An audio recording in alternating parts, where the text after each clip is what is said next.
Welcome back to the Extra Rep Podcast, guys. I'm Josh. I'm Liam. And if you're on YouTube, we have Pablo below and she might make a cheeky appearance. But today, following on from last podcast, we're going to talk about how to eat to drop 4 kilos in 6 weeks. So when we're talking about this, obviously we're going to be talking about calories, but we're going to go into a lot more of a deep dive because when we're talking about obviously losing 4 kilos in 6 weeks, we want to make sure that is 4 kilos of body fat. So we want to really sort of, deep dive into this, understand, how calories work, how macronutrients work as well, and then obviously micronutrients and things like that as well, because all of these, we're going to need all of these to get, the ideal physique where, you look better naked in the mirror at the end of the day, which is what we all want to do, especially around the Christmas period. So Liam, what would you say, obviously nutrition-wise, you're looking to drop 4 kilos in 6 weeks. Imagine it's one of your clients. Yep. What's the first thing you're doing? Actually doing the math and finding the equation of your calorie deficit is the first thing, especially when it comes to your nutrition. So like if we look at the rate of fat loss and we're looking at, say, 4 kilos in 6 weeks, that's about a 700 to 800 gram rate of fat loss per week that you want to hit. So you need to have a sustainable calorie deficit to get there in order to actually obtain that said deficit. 100%. So I would say for everyone listening, if you jump on tdeecalculator.net, it's a really easy website where you can put in, your height, your weight, your activity level, all those things. And basically what it'll do, it'll spit out roughly how many calories you burn in a day. From there, you can go, okay, say I'm burning 2,500 calories in a day. We know again, we're looking about the 1,000 calorie deficit normally means about that sort of 1 kilo of fat loss per week when we do things properly per day, that is. So it's about 7,700 calories per week, roughly. So again, this will change for a number of things. So it is probably important that you want to be in roughly 1,000 calorie deficit if you want to lose 1 kilo a week. So we can probably go a little bit higher than that. So we say for the average person, probably 1,700, 1,800 calories would be a really, really great starting point. But obviously, like we know, not all calories are equal. We have macronutrients that make up these calories, and they're actually really, really important, especially when it comes to improving your body composition rather than just losing weight on a scale. So do you want to go through, obviously, the most important one, and then we'll sort of go through there and your hierarchy, the 3 macronutrients in what's most to least important when looking to lose body fat? My hierarchy is actually sort of changing in terms of the ratio between carbohydrates and protein. I'm starting to see a little bit more benefit from going lower protein and higher carbohydrates.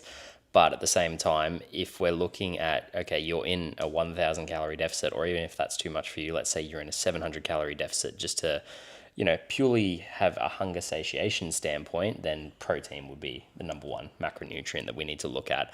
Both protein and carbs are only 4 calories per gram, whereas the other macronutrient, if you're looking at a deficit, it's double that. It's 9 calories per gram. So adding fats in there, even though you're looking at fats as fuel and hormonal and all this stuff, it's just like, it's still very calorically dense at the end of the day. And people do need to understand that, especially when building out a nutrition plan. Yeah, I think that's really important to note because people think I need fats, and 100% they're good, right? We need a certain amount, right, per day. But if you're going through not as many as you think. Exactly. Say if you're going for, 6 weeks, you can probably set fats at, 0.5 grams a kilo. So say if you're 80 kilo male, you could set it at 40 grams and you'd be, completely fine. Again, if you're going to go chronically low on fats for a long period of time, that can create obviously its own problems. But again, if we're looking at more of that sort of 6 week sprint, pretty severe in the intensity of deficit without getting to a point of just absolutely starving all the time and still being able to train and do all the right things there, I think that's really, really important. Like you mentioned with protein as well, if we can look at 2 grams per kilo, I think that's sort of the golden mark, a little bit higher, a little bit lower, whatever's sort of easier. But we'll say 1,700 calories, right? Mm-hmm. We go protein, okay, let's say for an 80 kilo male, 160 grams of protein a day. So right, we times that by 4, that's 640 calories out of the 1,700 is going to go straight towards protein. Yep. And then we go, okay, let's say fats, let's say 40 grams of fats. What's 9 times 40? 360? Yeah, 360. 280. Sorry, what? 9 times 40? Oh yeah, sorry, 28. Geez, I'm losing. I think so. Sorry. Hold on. No. Wait, not 2. No, 360. It is 360. I don't know. I was trying to do the math in my head, 40, and I was just like 9 times 40, 360. Yeah, it'd be 400. Take away 40. Yeah, cool. See, can you notice we're mathematicians? But we're hopeless coaches. If we look at that, we can go okay, 540 and 360, and we go okay. Well, whatever's rest of the calories, we can shuttle these with carbs now. And the reason, a lot of people will be like, why are you advocating so many carbs? Like, I'm trying to be losing fat, right? The reason they're so important is they're protein sparing, which basically means that protein can do its job and go towards, building, repairing muscle tissue, satiation, thermic effective feeding, all those things. Sorry, Pablo's just having a little sneeze. She's got hay fever. There you go, Dal. She needs her antihistamines. Yeah. Geez, she's going for it. Obviously with carbs as well, that's going to be really important. And you need to... Well, Jesus Christ. We know why now, because she had fluff in her mouth. Yeah, she's fluffing in her mouth. Sorry, guys. So, carbs, really, really important from that position and also around training. So, do you want to talk quickly about why you would pop carbs around someone's training window, especially when looking to drop body fat, retain lean muscle tissue? Yeah, so if we're looking specifically at retaining lean muscle tissue on a calorie deficit, we don't want any of that burn, say, from muscle. We want it from fat, and carbohydrates will dictate your performance, especially when it comes to weight and resistance training in the gym. Can do for cardio as well, but more so if we're looking from a standpoint of glycogen in the muscle, for motor unit recruitment, for performance of actually hitting the certain numbers that you need to keep the mass on your frame that you've already built, carbohydrates are absolutely essential. Yeah, for sure. And I think that's one we'll cover in the next podcast when we talk specifically about training. But I find when we go back to nutrition, micronutrition is a big thing that gets sort of looked over as well. Yep. So obviously when we're looking at fat loss, there's certain things that need to happen for the body to get fat, to oxidize it or take it out of the cell. And then to make it easy for you, we basically breathe it out or use it as energy. So we either breathe it out as CO2, carbon dioxide, oxygen, or we use it as energy. So with those sort of things in mind, I know obviously you look at a lot of blood work.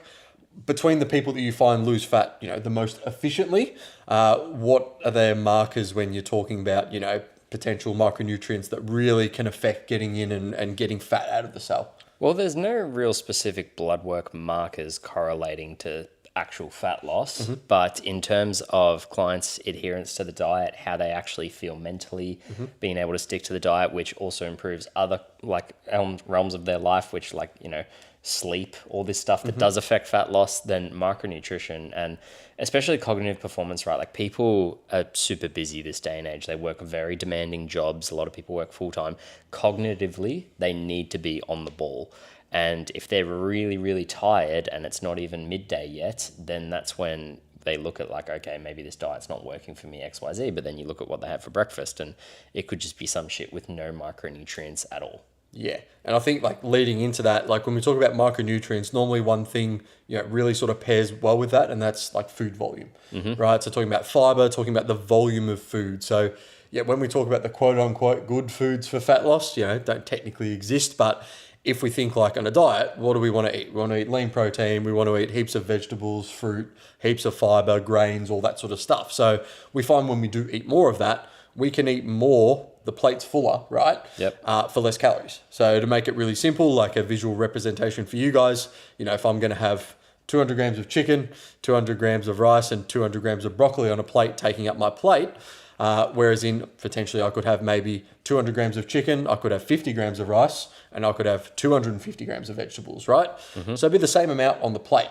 But, the second one is probably going to be another, 200 to 300 calories less. Now, of course, that depends on, your meals throughout the day and all that. The main thing is getting protein, trying to hit protein target and trying to hit a calorie target throughout the day. If you want to go that extra level, that's when I think fats and carbs start to become a bit more interchangeable. But I think the three rules are hit your calories, hit your protein with your nutrition, and then try and get some carbs around your training sessions when you do train. Because I think that's really, really important from a nutrition perspective, like you mentioned, to maintain or build more muscle mass as we are dropping the body fat. And we're giving the body a reason to hold on to the muscle tissue so it doesn't get used as energy. And then obviously you have people who look in the mirror and they're like, I've dropped 5 kilos, but I look worse. And that is because, again, the nutrition's not on point. They're not having enough protein. They're not training hard enough. And they're going to really struggle with those things there. Zinc, I wanted to talk to you about. Okay. Zinc, magnesium. Would you say just from a nutrition standpoint, I guess what are the three main things that you find just from an energy and fat loss perspective that would just help to make sure you're getting enough of? Yeah, so zinc especially not only supports your immune system, which if you're micronutrient deficient and we're at risk of eating less calories, like your immune system can take a hit, but then also at the same time, zinc correlates to hormones like testosterone and stuff as well, and energy production. So it can be very, very important. Now, it's a bit of an iffy one because, someone could eat a really high zinc diet but still not be absorbing it. So that could be more of like a gut health issue and stuff like that. Or the form of zinc. Like there are a few issues like that I have seen. I've dealt with it personally where a certain zinc brand I was taking, I didn't absorb properly, but then I swapped to a zinc sustained by bioceuticals that had magnesium in it and B6. And I'm like, oh, all of a sudden I can absorb zinc now. Like had a few niggles going on there. Now magnesium, we're always going to be depleted in it. And it's one that, okay, you can eat a magnesium rich diet, but you still, like if you're an athlete or if you're very, very active, it's going to be very hard to get in because just from a pure electrolyte balance perspective as well. So things like magnesium glycinate are really good, but there's really easy magnesium rich foods that you can eat throughout the day. My favorite one by far is dark chocolate, but you also want to be cautious because of obviously the fat and calorie content of it. You always want to go 70% and above when it comes to dark chocolate. You also want to look at the heavy metal content there, but I don't think it's too much of something to worry about when consuming dark chocolate because the polyphenols in it are just so good for you. The other one is, this is kind of a cheat because it is dark chocolate, but it's cacao powder. You can just get cacao powder and put it in things like smoothies and stuff as well, and they're really magnesium rich. The other one is dark leafy greens. So dark leafy greens or just cruciferous vegetables, I always recommend cooking them. It goes back to that point that you mentioned with volume of food. Like for me, just mentally knowing that I'm going to eat a big portion of something, it does honestly trick my mind and hack and think like, okay, I've been chewing for this amount of time and all this, and I've been digesting and swallowing. It's like sometimes your brain does not catch up as quick as your hunger signals and everything from your stomach. So there's times where people can eat just bottomless and then they feel really full after. But some people can just eat and then 20 minutes later, they're like, oh no, actually I am full, right? But sometimes when you're in that motion of eating, the signals between your brain and gut just aren't there just yet. So things like that can really help. 100%. The only one I'll sort of mention as well is like vitamin D and fish oil. Just getting out in the sun. We'll obviously talk about how to live, to lose 4 kilos in 6 weeks. So we'll sort of discuss that there. But I think fish oil is one where a lot of people just don't get enough of. And there has been some research to show that it can potentially have some beneficial effects, when it comes to fat loss, if you're extremely, low in those sort of nutrients and minerals as well. So I think that is one to, just be mindful of. You don't have to obsess about it, of course, but, if you can get some fish in a couple of times a week, I think that would definitely help as well. Or again, some omega-3, omega-6 tablets to, fix that up there. Last thing I will mention is, obviously we've got calories, right? There's going to be approaches that work for different people. So, pretty much the more overweight you are, let's say you're 50 kilos overweight, right? You want to get down to 80 kilos, you're 130 kilos. You can probably fast, right? You can probably have, 2 meals high in protein, train, and be completely fine for the 6 weeks, okay? If you're someone who's like, it's the last 5 kilos you have to lose, this is when you have to be a lot more, I guess, rigid and sort of strict towards these, sort of guidelines when you're talking protein, carbs, and fats, because the body has less to lose, right? And it has more to lose towards muscle. So as you get to that sort of set point of a, quote unquote healthy weight, the body, will get closer to prioritizing muscle tissue as there's less fat tissue, which is why everything we've talked about becomes a lot more important, especially if you're someone who, you're just trying to lose that last 5-10 kilos and you feel like you've sort of yo-yoed up and down and you can't do that because you've done a fasting approach or a keto approach or something that's, really unsustainable as well. And it might get you those first 20 kilos off, right, back in the day. But now, again, metabolism's different, things are different. You have to start looking a bit beyond that. And again, you'll find the diet will become easier as well. Like the more you prioritize these sort of things, like, the less hungry you're going to be, the more energized you're going to be. Yes, you will be tired and a little bit hungry from time to time, but if you can push through those 6 weeks, get everything done, I guarantee you're going to look completely different in the mirror, and you will probably, I guess, find a new way of eating, because that's the whole thing. It's like getting that lifestyle of like, can get protein there, can still keep the carbs high, then you can continue training and start, really focusing on building muscle tissue. And that way you're going to improve your body composition, how you look in the mirror. You've obviously got the fat off, and then you can start looking to, go into like a lean gain phase or something like that. I think is very important to segue into as well after the 6 weeks is done. Yeah, definitely. But at the same time, right, if the 6 weeks are done and 4 kilos have dropped and you're not happy, Run it again. Yeah, run it again. Just keep going. Like a lot of the times people hit these plateaus is because they weren't actually following a structured plan in the first place. They just winged it, right? They just said, okay, I'm just going to cut out this. And, inevitably it was just, you just cut out certain calories or you skipped a meal or you did something like that. But it's like when you actually understand like, okay, my training's on point and I'm just going to keep doing the sustainable deficit. I'm tracking my weight weekly. I'm building my weekly average in a spreadsheet. I'm checking all the data off. I know that I'm going downwards trend in the right track. Then you can just keep going. Yeah, 100%.